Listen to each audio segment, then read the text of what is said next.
Hello les amis, vous allez bien? Si on dîne, coucou.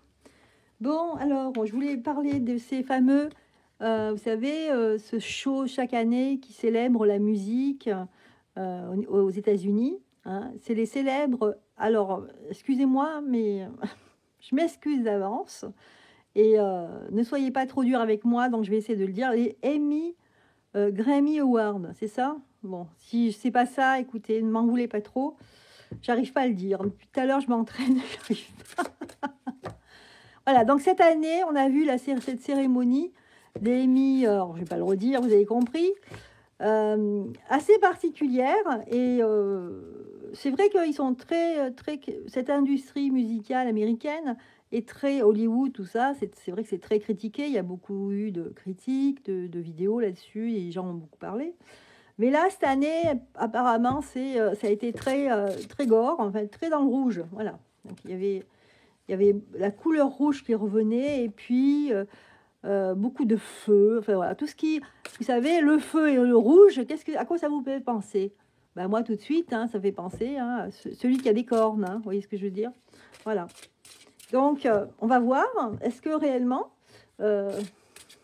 cette cette cérémonie et tout ce qui se passe autour de la musique, est-ce que c'est des gens maléfiques? Voilà, c'est ça on a envie de dire. Hein. On va voir ce que nous dit. Alors, j'ai posé une question, je n'aurais peut-être pas dû avec ce jeu, mais ça ne fait rien. Maintenant, c'est fait. Alors, on nous parle ici au niveau de la santé, coexistence. Alors, coexistence, cristal de vie, tissé de mystère au cœur du labyrinthe des impressions. Aimable invitation à écouter le philosophe Gabriel Marcel. Exister, c'est coexister. Peut-être que justement, ces Grammy Awards, ils existent parce qu'ils coexistent avec je ne sais pas ce que c'est, ce mouvement de bête à cornes, ce mouvement de chair fraîche, de effaçage de genre, où on invente quelque chose qui n'existe pas, quelque chose qui est déviant, quelque chose qui est contraire à la vie. Hein, pour moi, c'est ça qui me vient comme mot. Eh bien, ces gens-là, ils existent parce que ils sont tenus par cette idéologie inverse de la vie, de l'amour, etc. Voilà ce que nous dit ici la carte. Ensuite, on a l'eau avec le cristal de roche. Aux sources du glacier, l'ascète, immobile, regarde le torrent qui dévale, insensible au flot de l'impermanence, invitant chacun à trouver la paix en soi. Donc là, c'est plutôt une belle carte. Hein. Donc là, je ne saurais pas. Je ne vais pas vous dire de bêtises, les amis, mais là, je ne vais rien dire. Hein. Si vous avez des idées, justement, tiens, ce sera une première. Si vous avez une idée, comment interpréter cette carte, eh bien, allez-y. Hein. Mettez-les dans les commentaires, hein, pourquoi pas. Voilà, j'aime bien vous faire un peu participer. De temps en temps. Voilà ce qu'on nous dit ici par rapport à cette cérémonie.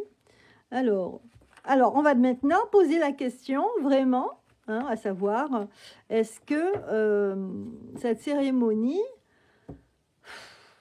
alors, pour moi, elle est dérangeante. Hein, j'ai vu des extraits, hein, c'est atroce, hein, c'est affreux. Notamment, tiens, Aïma Ziken, qui, elle poste une vidéo par semaine le dimanche. D'ailleurs, elle en parle de ça, justement. Donc, allez la voir, n'hésitez pas. Et c'est vrai que c'est incroyable. Bon, moi, ça ne me vient pas d'elle. J'avais vu déjà hier une vidéo sur des youtubeurs, mais très jeunes, mais je ne sais plus leur nom, qui ont l'habitude de poster sur tout ce qui se passe aux États-Unis et au monde de la musique. Et eux, c'est pareil, ils mettent carrément le mot sanitaire. Vous voyez ce que je veux dire? Sanitaria. Ouais. Et puis alors, il y a cette dame, la chanteuse Madonna aussi, qui est, je trouve, qui est de plus en plus effrayante au niveau de son image. Hein, je dis pas, c'est pas une critique, pas du tout. Hein, j'aimais bien, moi, dans les années 80, j'ai voilà, vécu mes jeunes années avec, la jeunesse, ma jeunesse avec Madonna, etc. C'était génial. La Isla Bonita, tout ça, j'adorais, j'ai dansé là-dessus. Mais alors là, je dois dire, elle dégage. En fait, c'est ce qu'elle dégage hein, quand elle parle, etc. On a l'impression qu'elle est dans. C'est plus elle, quoi. On la reconnaît plus. Hein. C'est dommage de voir les fans qu'on avait se transformer comme ça. Et quelque part, voilà. Donc, revenons à nos moutons. Donc, cette cérémonie, voilà. Donc, on va poser la question. Je suis en train de réfléchir quelle carte je vais prendre là pour savoir si vraiment. Est-ce que c'est dangereux, voilà. Est-ce qu'ils sont là pour justement appuyer est-ce que c'est pas eux parce que on voit qu'il y avait un transgenre qui t'a invité et vraiment on a l'impression que cette histoire de transgenre et tout ça prend une proportion et ça se met du côté du mal quoi, du côté un peu obscur. Alors, je vais prendre quoi? Allez, on va prendre celle-ci. Donc c'est le Du coup, comme j'ai enlevé toutes mes boîtes, il faut que je les cherche. C'est, eh ben, je ne sais plus la boîte. Si, c'est l'oracle du Scarabée d'or. Voilà, Scarabée d'or, peux-tu nous donner un message concernant cette cérémonie?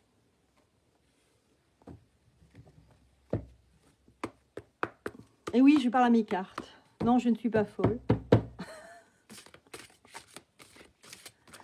Alors, qu'est-ce que tu peux nous dire, le Scarabée d'or?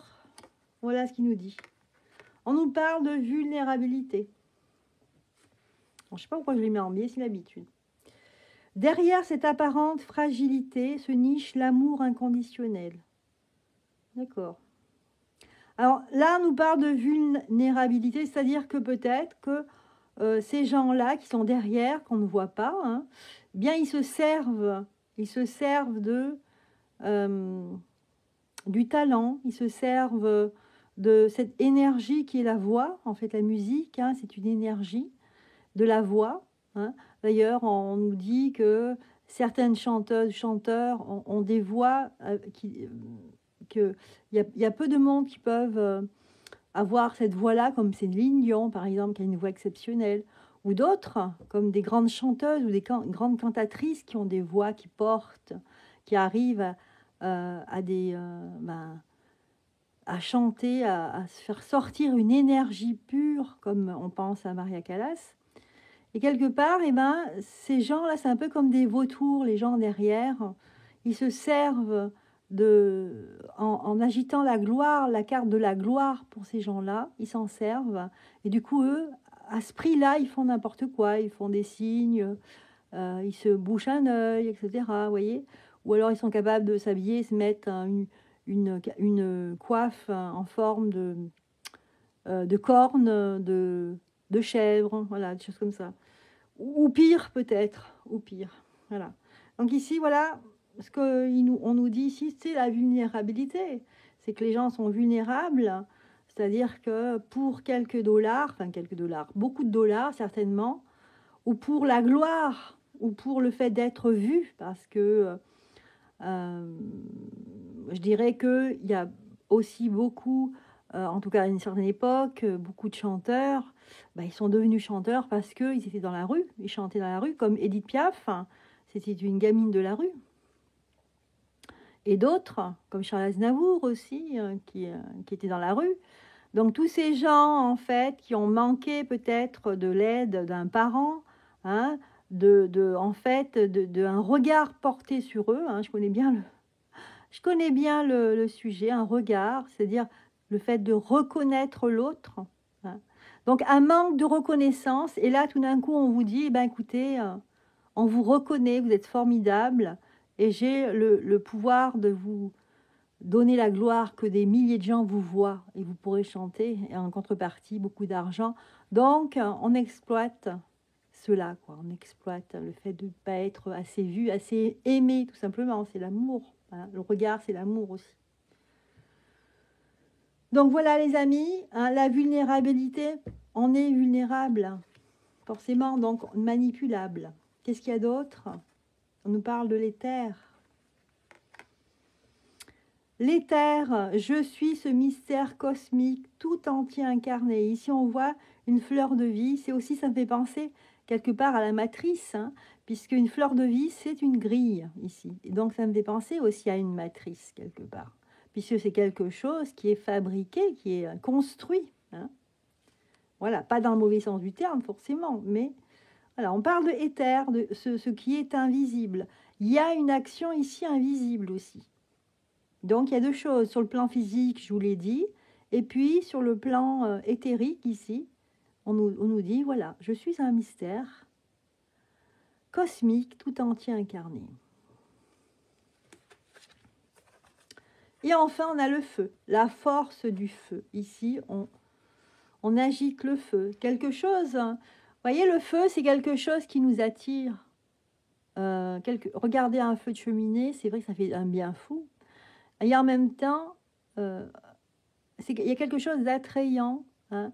Il y a quelque chose de chaleureux, puisque ça apporte de la chaleur, mais il y a quelque chose aussi de dangereux, hein.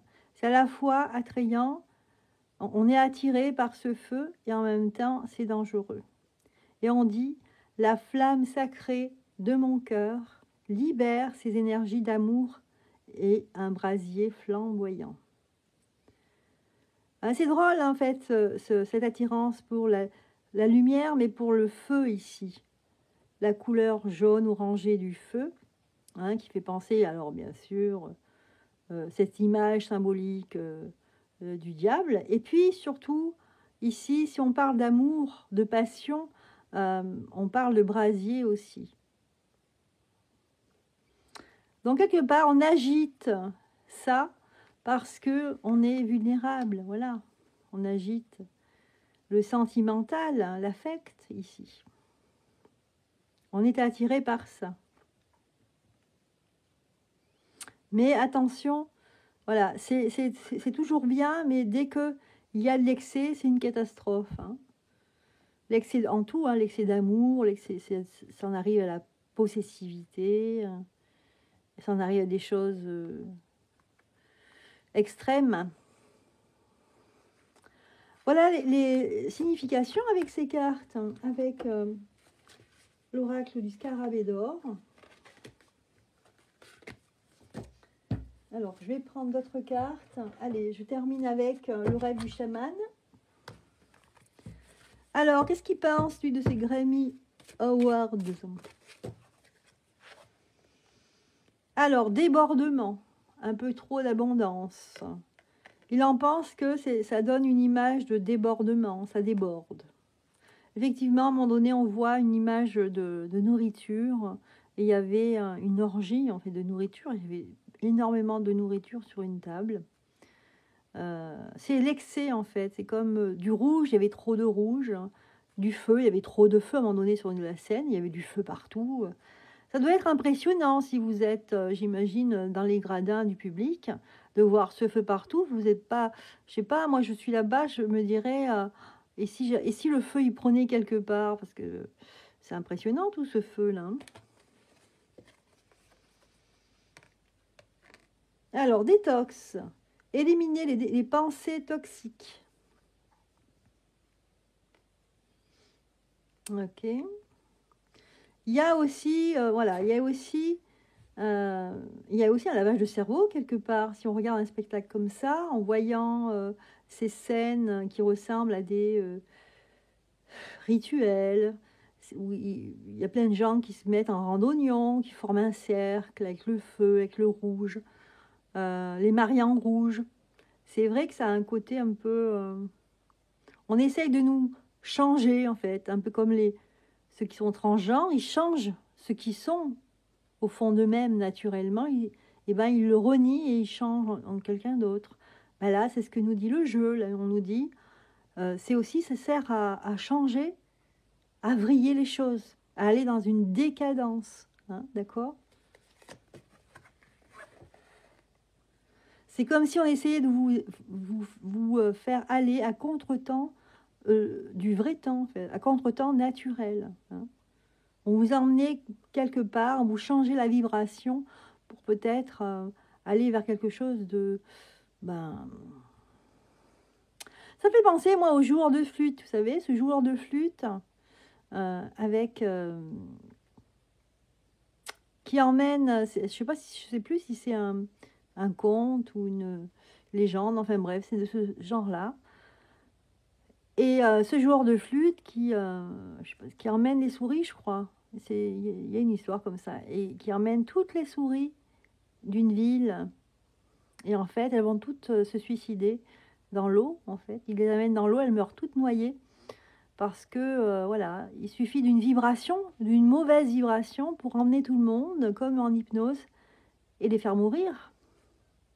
Ça me fait penser à ça, en fait. Mais bon, on n'en est pas jusque-là. En tout cas, voilà, c'est à quoi que ça me fait penser. L'étranger, l'autre. Ok. Ici, on voit quelqu'un qui est d'origine un peu africaine, de type de peau noire, avec des feux follets. Je ne sais pas ce qu'il fait. Il joue avec le feu, il joue avec... voilà, quelque part, on essaye aussi de nous... c'est comme ça qu'on peut nous hypnotiser, qu'on peut nous montrer des choses, et puis en fait, ça veut dire autre chose. Un tour de passe-passe aussi. On parle de magie. Voilà ce qu'avaient à nous dire ces cartes. Ok, allez, on va terminer. On va voir ce que nous dit les runes de Béline. Tiens, on va les utiliser, on va voir ce que ça nous dit. Alors, par rapport à ces j'arriverai pas à le dire. Award, machin, vous avez compris. La cérémonie, là, pour la musique. Alors, qu'est-ce que nous dit les runes de Béline? Qu'est-ce qu'elle a à nous dire? Qu'est-ce qu'ils ont à nous dire? Allez, 3. Je vais en sortir 3. Alors, tout de suite, on nous dit que ce sont des mauvaises nouvelles, des mauvaises... je sais pas. C'est la carte des nouvelles renversées. C'est comme si ça nous annonçait des mauvaises nouvelles. Voilà ce que nous dit le Béline ici, par les runes. Ah, par contre, là, c'est aussi qu'on arrive à cette carte, cette rune, en fait, qui n'a pas de nom. Ça veut dire que tout est possible ici, que peut-être qu'on est à l'ère d'une nouvelle... On nous annonce une nouvelle ère. Une ère de changement. Comme un recommencement. Et là, c'est la carte numéro 2, c'est l'homme. L'homme retourné. C'est-à-dire que l'homme qui n'est pas l'homme qui se change ici, c'est le transgenre. Hein? Vous avez pensé au transgenre, que tout est possible. En fait, c'est... voilà ce que nous dit le Béline, c'est marrant, c'est bien parlant là. Je vais grossir un petit peu pour que vous voyez mieux. Voilà. Donc on a déjà un premier, là, on a eu cette nouvelle. En fait, peut-être que cette cérémonie des Grammy Awards, c'était justement pour nous annoncer une nouvelle. Mais là, le Béline nous dit que c'est une mauvaise nouvelle, en gros. Mais c'est une nouvelle. Donc, la nouvelle qui nous dit que maintenant, tout est possible, qu'on peut faire ce qu'on veut, qu'on peut changer l'homme. Voyez? Et voyez, l'homme, il est retourné ici. Le masculin. Il est retourné. C'est-à-dire qu'il peut changer son genre. Que tout est possible. Voilà. Voilà les amis. C'était les oracles de Béline qui vraiment nous donnent une signification, je trouve, qui colle bien au sujet. Et bien voilà. J'espère en tout cas que ce tirage et cette guidance vous aura plu. Moi, je vous embrasse. Je vous dis à très bientôt. Bye bye.